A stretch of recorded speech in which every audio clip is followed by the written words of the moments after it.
Bonjour et bienvenue dans cette présentation de Sotis dans la mondialisation.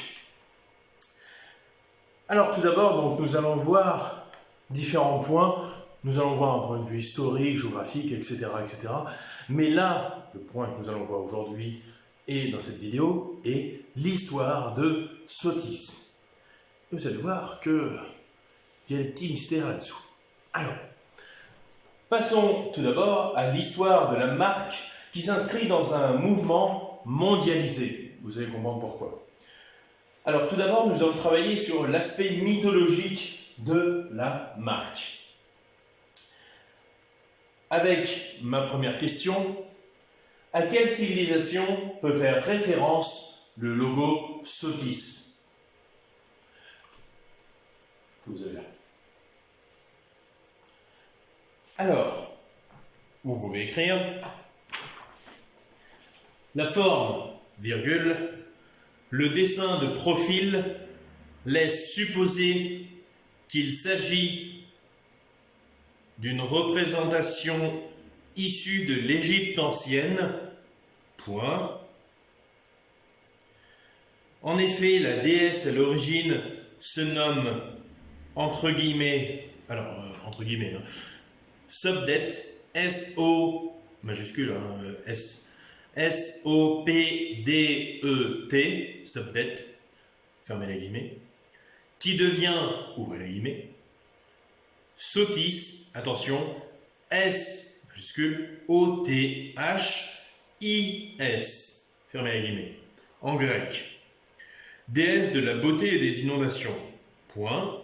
Le nom fait référence à l'étoile Sirius, virgule, une étoile proche du Soleil, raison pour laquelle la représentation de Sobdet s'accompagne parfois d'une étoile.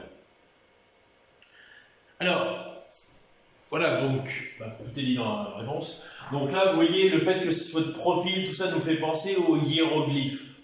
Les hiéroglyphes, donc, qui sont cette écriture de l'Égypte antique. Bon, vous avez sûrement vu des hiéroglyphes, sortes de dessins qui sont de profil, comme ceci, et voilà, qui représentent parfois des animaux, des inscriptions, des hommes, etc. Et bien là, justement, on a une représentation de Sobdet. Alors, oui, le nom n'est pas le même, parce que sur le site, justement, de Sotis, la marque donc, esthétique, de cosmétiques, voilà, cosmétiques, donc il est marqué, Sotis en référence à une déesse égyptienne qu'on avait appelée Sotis avec un Y. Eh bien non, durant l'Égypte ancienne, cette déesse s'appelait Sobdet. Et ensuite, en traduction, elle a donné Sotis avec un I, et ensuite l'entreprise se l'a approprié en changeant la lettre. Je vous dirai après pourquoi. Alors, tout simplement, donc le nom de Sobdet en égyptien, il fait référence à l'étoile Sirius. Donc une grosse étoile que vous pouvez voir dans le ciel et qui est à l'est en juillet. Et en Égypte, qu'est-ce qu'il y a en juillet? Inondation. Le Nil inonde. Alors bon, d'un côté c'est bien parce que pour l'agriculture ça vous donne un sol fertile où on peut faire pousser plein de choses, mais d'un côté ça vous dévaste tout. Voilà. Donc d'ailleurs que ce soit en Égypte, en Grèce, chez les Romains, les dieux ont toujours ce double tranchant, c'est-à-dire un côté bénéfique, mais un côté c'est pas cool. Voilà, après c'est nous les humains qui en faisons si c'est bien ou mal. Bon. Mais voilà donc pour Sobdet, donc qui est devenu Sotis, donc déesse égyptienne. Alors, hypothèse perchée, donc perchée dans le sens un peu fou.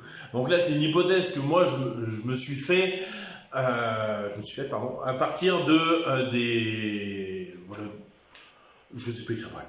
Donc mon hypothèse est la suivante. Le changement de Sotis, donc avec un I, donc grec, à Sotis aujourd'hui, serait donc pourquoi un Y? Pourquoi on a décidé de mettre un Y? Parce que le Y dans la symbolique de Pythagore veut dire le choix. Et d'ailleurs, enfin, le Y en somme est un bon dessin du choix. D'ailleurs, vous avez une barre qui se divise en deux. Quel choix vous allez faire? Et en fait, le Y est vraiment dans cette symbolique de je fais un choix. Et ces choix, en fait, vont m'amener à devenir un homme parfait, un homme divin. Et bien sûr, les bons choix. Et le Y représente cette quête de choix, cette quête initiatique pour arriver à un homme parfait. Or, justement, déjà, l'un des enfants du fondateur de Sotis a fait des études de philosophie à la Sorbonne. Donc je me suis dit, philosophie, Pythagore, il y a peut-être un truc. Et surtout qu'en plus, après, ça correspond très bien à la marque. C'est-à-dire, la marque, comme elle le dit sur son site internet, veut tendre à rendre les gens parfaits. Enfin, une beauté vraiment sublimer la personne. Et comme la théorie de Pythagore qui visait à dire, voilà, ce Y va nous amener à... Voilà, c'est des symboles de nos choix que nous faisons pour arriver à cette perfection. Bon voilà, mais bon, ça c'est une hypothèse un peu perchée, je ne sais pas si elle est vraie. Alors ensuite, comment est représentée cette déesse? Alors là, pour une fois, je vais vous expliquer avant et après je vous écrirai. Alors, tout d'abord, comme je vous l'ai dit, c'est une déesse égyptienne. Mais, comme toute déesse égyptienne, il y a une hiérarchie. Or, elle, justement, pourquoi d'abord c'est une déesse? Parce qu'elle est proche du soleil. Et le soleil, c'est qui? Le soleil, c'est Ra. Ra, c'était le dieu soleil en Égypte ancienne. Et vous voyez, elle est dessous le soleil. Donc ça veut dire qu'elle est, voilà, c'est Ra qui la domine.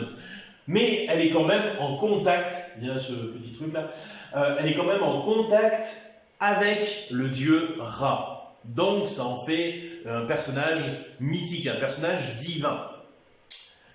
Ensuite, de quoi je vous parle? Oui, le serpent. Alors, en effet, ici, non, ce n'est pas une queue de sirène, c'est une queue de serpent. D'ailleurs, on peut le voir avec l'effet là où en fait on veut donner une sorte de spirale, un effet spirale. Et pourquoi alors une queue de serpent? Non, pas parce que la marque est vicieuse ou quelque chose comme ça. Hein. Non, c'est tout simplement parce que le serpent, et plus précisément le cobra, en Égypte, a toute une symbolique. A la symbolique de l'éternité. Et oui, puisque justement le serpent est symbole d'éternité parce que déjà à chaque fois, voilà, il y a toujours cette idée que quand il mue, il revient quand il était jeune, etc. Vous avez un serpent, bon, ça mue, c'est-à-dire ça va prendre sa peau, ça va se l'enlever, et ça va continuer son chemin. Donc en fait, ça renouvelle ses cellules. Donc c'est pour ça qu'on a cette notion d'éternité. Et d'ailleurs, vous avez aussi ce symbole-là. Allô?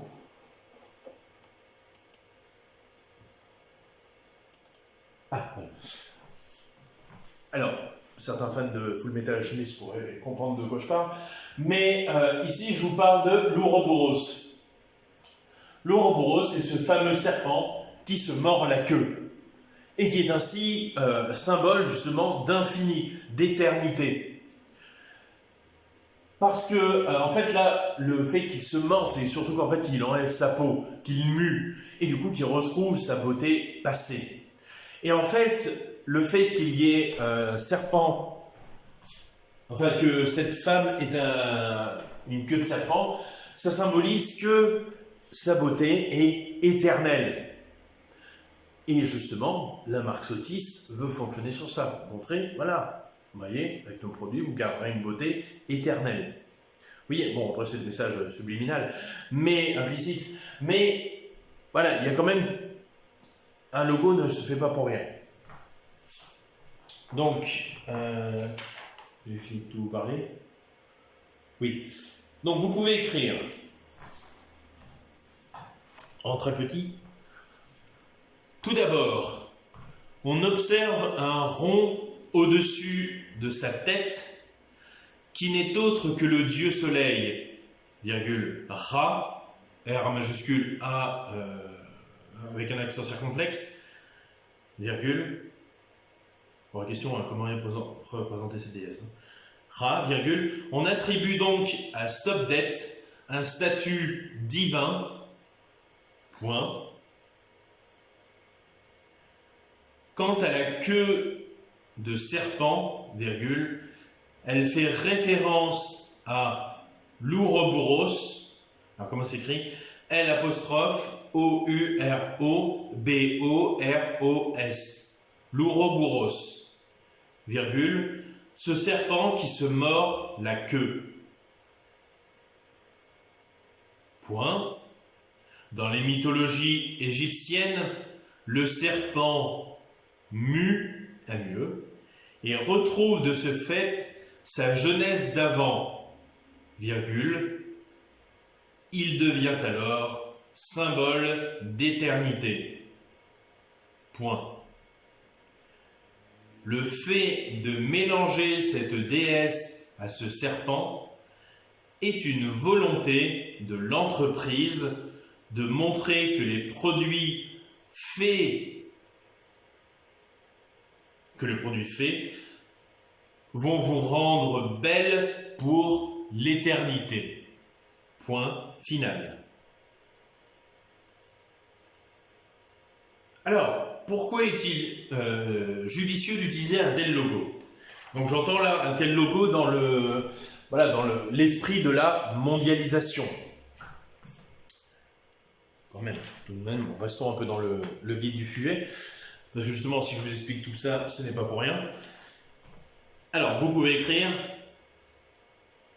tout d'abord les hiéroglyphes égyptiens.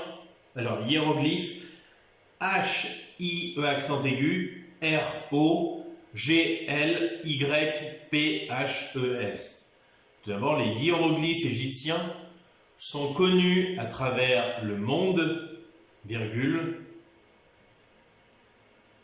du moins là où sont situés les instituts Sotis, donc en grosso modo tous les hémisphères nord, point. Du coup, ce logo fait référence à l'Égypte ancienne avec tout le mystère qui entoure cette période, point. De plus, le dessin offre un aspect délicat et sensuel, donnant une indication sur le type de produit. Point final. Alors, c'est voilà, comme je vous l'expliquais justement, voilà, que ça soit un symbole égyptien, c'est-à-dire que voilà, vous demandez à un Chinois, vous demandez à un Français, vous demandez à un Américain. Ouais, peut-être pas un Américain, un Canadien, voilà, il saura ce que c'est. Il saura, voilà, que c'est à la limite, quoi, il ne pourra pas vous sortir le mot hiéroglyphe, mais il pourra vous dire, ah oui, c'est l'Égypte ancienne. Parce que quand même, ces dessins sont assez connus. Et donc le fait que ce soit connu dans le monde, déjà, ça aide, justement. Après, le dessin en lui-même est assez beau, c'est-à-dire c'est assez joli. Et surtout délicat, vous voyez, avec ce côté serpent, tout ça, enfin, il y a beaucoup de délicatesse, de sensualité, comme je vous le disais, qui veut montrer que c'est une marque, voilà, qui est portée sur ce type de produits, des produits, voilà, doux, sensuels, etc. Et alors après, là par contre c'est encore une hypothèse perchée, mais le fait que justement il y ait ce côté déesse et ce côté or, vous voyez, ressort peut-être le fait que Sotis propose pas mal aussi des produits de luxe, des prestations de luxe, notamment tout ce qui est hôtellerie, voilà, spa, etc. Alors, par contre, je ne sais pas s'il y en a qui le savent, mais si vous le savez, dites-le moi. Je ne sais pas du tout ce que représentent ces deux-là, ces deux choses. parce qu'elles ne sont sur aucune représentation de SOPDET. Bon après, ouais, des sacs à main, mais ça m'étonnerait, enfin, parapluie, mais non, ça m'étonnerait. Bref, si vous avez une idée de ce que ça peut représenter, dites-le moi. Donc, voilà pour ce dessin. Donc, vous voyez, un dessin, et vous avez peut-être dû voir ça en marketing, un dessin est vraiment très important pour montrer qui vous êtes, quelle est votre entreprise, en sachant que ce dessin, il va circuler dans le monde entier. Donc, toute personne le voyant est susceptible d'avoir la même impression qu'importe dans le monde. C'est pour ça justement qu'on a des symboliques assez, comme la délicatesse, la sensualité, justement ça, partout dans le monde, on verra que c'est délicat et qu'il y a une certaine beauté. Donc voilà, donc un logo, il faut que ça voyage dans le monde, il faut que ce soit compréhensible. Et ça, Sotis l'a bien compris à travers la mondialisation. Alors attention, moi, je ne fais pas de placement de produit, c'est simplement pour vous éduquer sur la marque Sotis. Bon. Rassurez-vous, je ne touche aucun euro là-dessus. Alors, une entreprise familiale au son de la mondialisation. Voilà. Alors, je vais vous lire ce texte. Incarnation même de ce positionnement ruralo-mondial, donc rural, la campagne, ruralo-mondial, si on peut dire, son jeune PDG, 38 ans, Frédéric Masse, a une mère allemande qui parlait à ses enfants dans sa langue natale et une femme japonaise, mais travaille et vit en Corrèze. Donc, la Corrèze, c'est dans le centre de la France, l'Auvergne, près de l'Auvergne. Et, son père, Bernard Masse, reste président du conseil stratégique et de surveillance, et son frère, Christian, exerce à ses côtés, chargé plus spécifiquement de l'animation commerciale de la marque Sotis et de la gestion des grands comptes. Le capital reste à 100% entre les mains des Masse. Nous sommes une petite entreprise familiale, mais qui possède les structures d'une grande société, souligne Frédéric Masse. Fidèle à ses racines, Sotis a créé des jardins magnifiques, prisés des touristes, à Aurillac, berceau de la famille au XVIe siècle, et où elle a vécu de la terre jusqu'au XXe siècle. C'est de là qu'est parti Henri Masse, le grand-père, pour rejoindre un de ses amis d'enfance blessé pendant la guerre et qui, pour des raisons de santé, s'était installé à Monaco. Les deux hommes ont fondé un laboratoire de produits podologiques distribués dans les pharmacies. Puis, en 1966, Henri Masse a pu acquérir l'Institut de beauté Sotis, rue du Faubourg Saint-Honoré à Paris. Son fils Bernard, qui pourtant n'était pas destiné à cet emploi, il a fait des études de philosophie à la Sorbonne, a pris la tête de cet institut à partir duquel s'est développée l'aventure Sotis. Comment Sotis conquiert le monde, article de Jérôme Cordelier du 8 novembre 2012 dans Le Point. Le Point, madame. Ouais. Alors, première question. En quoi l'entreprise s'inscrit dans un effet de nationalisation ? Donc en quoi justement on voit ici un effet nationalisation, c'est-à-dire en quoi on reste en France justement. Qu'est-ce qui montre ça? Donc vous pouvez écrire, c'est une entreprise familiale basée en Corrèze, point.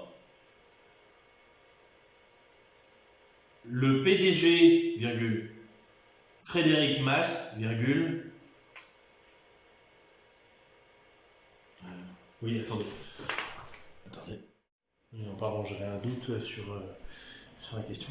Donc, comme je le disais, le PDG, virgule, Frédéric Masse, virgule, vit donc dans une France rurale, loin des métropoles mondialisées, comme Lyon, Lyon, virgule, Paris, virgule, Bordeaux ou Marseille. Point. De plus, la famille a un ancrage familial en France depuis le XVIe siècle et elle est déjà connue pour ses jardins. Point final.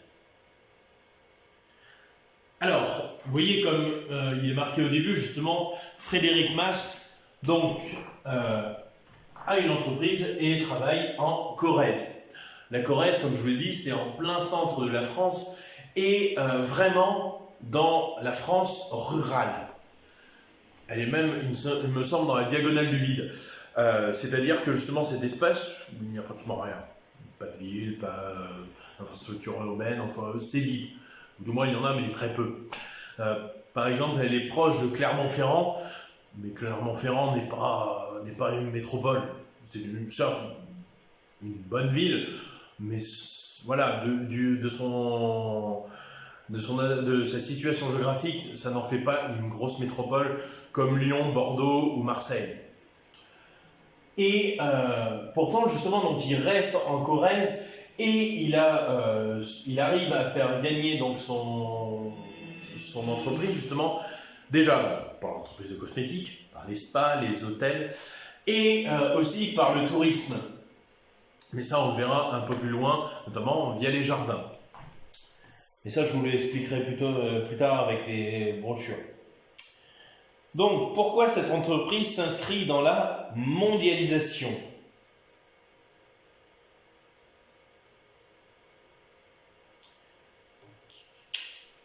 Donc, vous pouvez écrire « Le fait d'avoir une mère allemande et une femme japonaise le lie quelque part au monde, L-I-E, pas lire, lier, du verbe lier, L-I-E, au monde, et peut avoir des avantages commerciaux, ne serait-ce que par les langues. Point. De plus, l'entreprise s'est installée